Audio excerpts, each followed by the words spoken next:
into our higher self. We need to realize that that higher self is always available to tune into.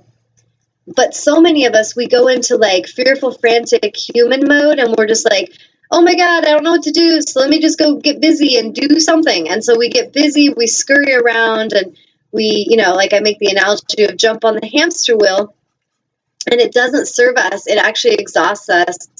And if we just each this year made our meditation, our practice, our time with source, our time with higher self a priority, everything that you really want and need will magically fall into place. It will all come to you. And I can't teach that to you through words, because really I can only express that to you. But each of you have to have the courage and the wisdom to honor that and to give it a try.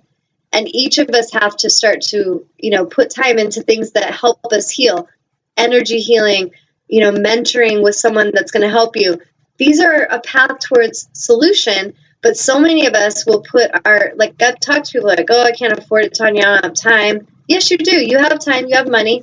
It's just you choose to put it in places of addiction, your vices, your fears, your insecurities. And because you choose to keep doing that, you keep yourself stuck. So we all have that power to choose if we move away from an energy. For me, bold leap out of a 20-year marriage, no job, oh shit, angels are talking to me. Yeah, that really happened. And it all worked out magically. We also could be at jobs where we know that they're not showing us honor, they're not paying us what we know we deserve. We've politely asked, we've endured a lot, and finally you get to a place where you're like, you know what, enough's enough. It's time for me to leap. And sometimes we're afraid to leap because we don't know what's going to come and take its place.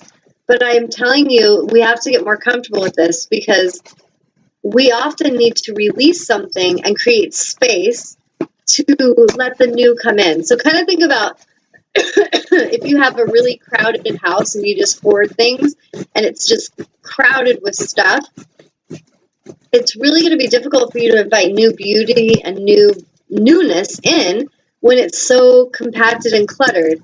But when you clear out and you get rid of a lot of excess that you don't need, suddenly you have space to bring in new.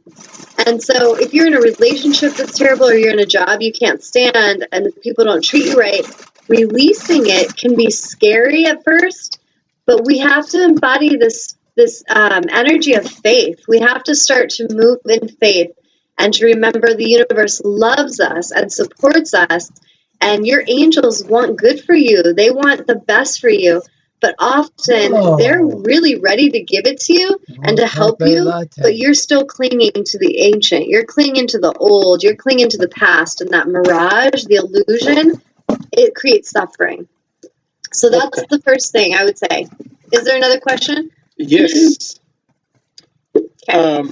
Bhumi is asking, when did Tanya first come into her gift? I have heard the following said about me, that I'm a seer and a prophet and do not even know it yet. Awesome. What is the first part of the question? Like, when did who come into their gift? You. Oh, myself. Okay. Well, so when we go back to the learning empath, my entire life, I was born knowing that I am not from here. Very young. People called me Angel all the time when I was a child. They could sense something in my energy, and I was just like this spark of light. And then around age 4, started going through a lot of abuse, like being abused from 4 to about 17, 18. And in that time, a very strong inner compass of angels and knowing to just talk to them when I was working through things, but a feeling of just something's wrong with me, and there's something weird about me when I have this psychic knowing, and I know things about people, and I know I can help them, and I was always like a little messenger for spirit, but the people I was surrounded by were abusive, and so they hated the messenger. They really didn't like me, and really truly tried to kill me. Like it is pretty amazing I'm here, let's say that. Like, I've been through a lot. But when I was about I would say my whole life I had the awareness of gifts and I would see spirits and I've always known these things, but I just didn't talk about it. I didn't really give it honor. And then when my dad committed suicide in 2001, it was like such a trigger for me. It cracked me open. I started to really ask questions. I was ready for truth. I was kind of pissed off. And it's sometimes there's a beauty in that. Like if you can channel that anger, that frustration, and you can use that as a way, like a tool to your own evolution, it can be beautiful. And so I really started to communicate with spirit a lot, and like those who had passed on that were kind of in the between worlds. I was often tuning into those who had passed on, and I was giving messages to others. And then I would say 2012, I was in this abusive relationship from like age 17 with my husband all the way till, I was 40 years old in 2012. And that's when my angels started to really wake me up strong. Like they had given me so many signs throughout the marriage that it would be best for me to leave. But I was terrified and I didn't know how I was going to make it. I was so attached to the physical world. And that's why what I speak about on the show, I don't say it just from theory and like I have nothing to back it up with. I've lived this. But when I had the courage to leave that and to listen to my angels instead of the humans that were, enslaving me, everything started to open up. And like I met Amnon very synchronistically and got this show right after my angels were like, you're going to be reaching many. Now they're guiding me to write books and I'm listening and I'm doing that. And so it's really about our listening. But in 2012, that's when I would say a lot of my gifts just woke up and I started to look at humans with my physical eyes and see them shape-shifting, and I would just see the world differently. It's like the movie The Giver. I was like Jonah, or Jonas, I think Jonas. He could just see differently, and that's how I was. So for her saying she's a seer, we have this ability to see the world in a different way, and we can see through the illusion. And what I used to feel ashamed for, because of family that I was surrounded by, all my tribe was like, you're crazy, you're talking to angels, like, they didn't really honor it. In a sense, it was like a darkness trying to hold me back from my divinity and my destiny. And I had to have the courage myself, and I chose this as a soul to go through that test. And I feel I strategically chose that so I could move through all that, learn of the darkness. And then now as a healer, I am powerful at seeing into patterns and helping people clear cellular memory, helping people in an auric clearing session heal from lifetimes of abuse and help them to call back their soul parts, help them to see, who they've been and what their potential is, help them to kind of basically see the universe in a more aligned way. So all of those gifts really activated in 2012. And since then, I've been working as a light worker. And just when you're working with different souls and your whole gift is about intuition, like my whole everything I am is about intuition and listening and being receptive. And so whenever I'm doing a massage or a healing session or teaching a yoga or meditation class, a mentorship, this show, I'm just channeling it in and I'm trusting in the now. And so really it's about listening and it's about honoring your divinity. Because I can tell you, until I did that for myself, nothing changed.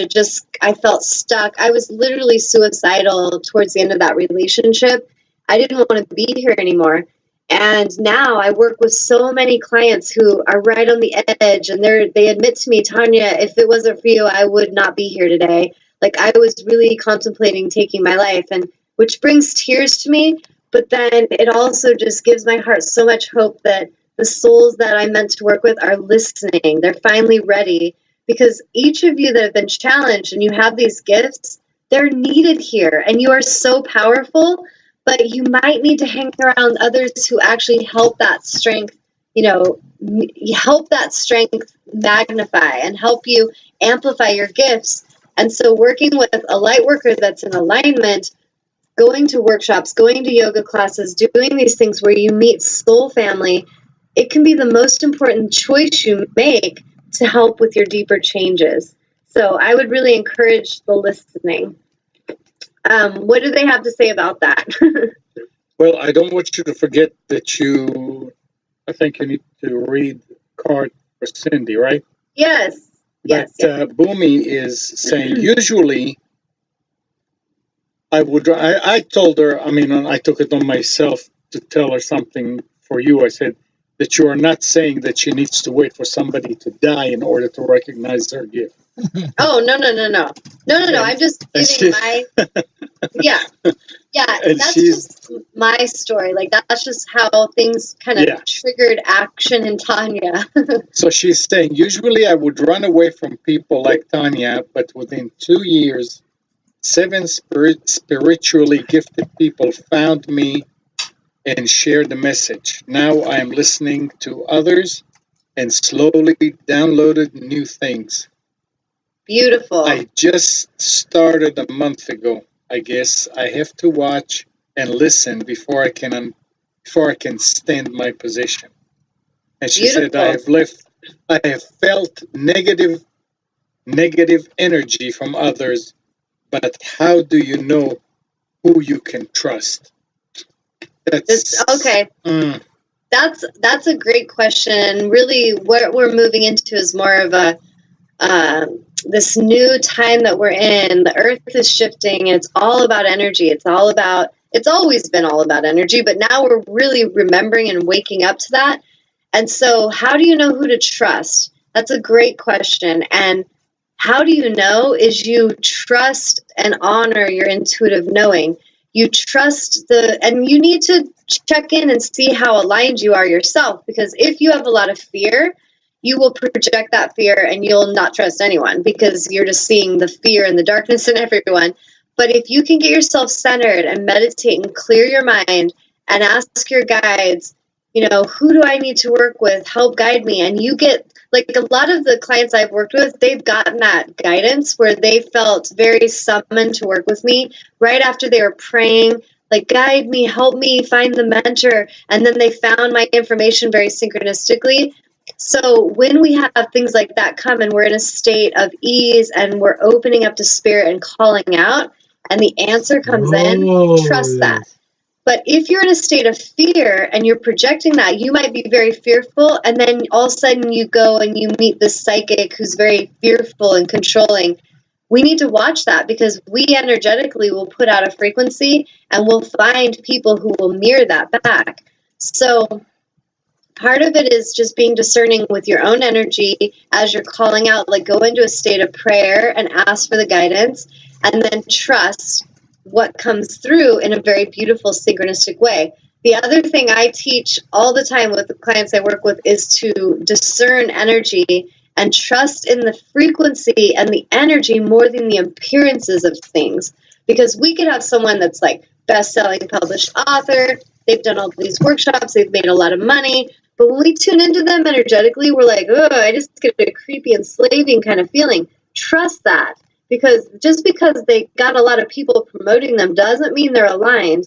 And at the same level, we could meet someone that's, very, not very popular or successful, but if they feel kind of shadowy and dark and like they're controlling us, trust that.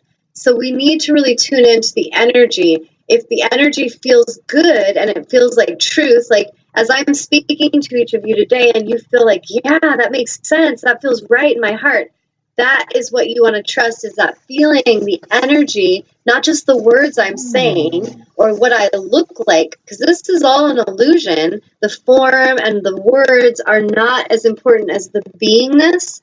So when you tune into the vibrational beingness, that is truth. And people won't be able to fool you anymore. As a seer, it's really tricky for anyone to fool me because I can feel the energy and I'll notice a subtle shift in the words or what's not being said, how it's being said, how someone's projecting something. I'm like always tuning in.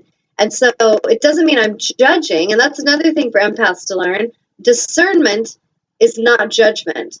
Judgment's when you kind of cast a judgment and a label of what's good, bad, what's high, low, and acceptable, not acceptable. But discernment is where you observe and honor the knowingness of an energy.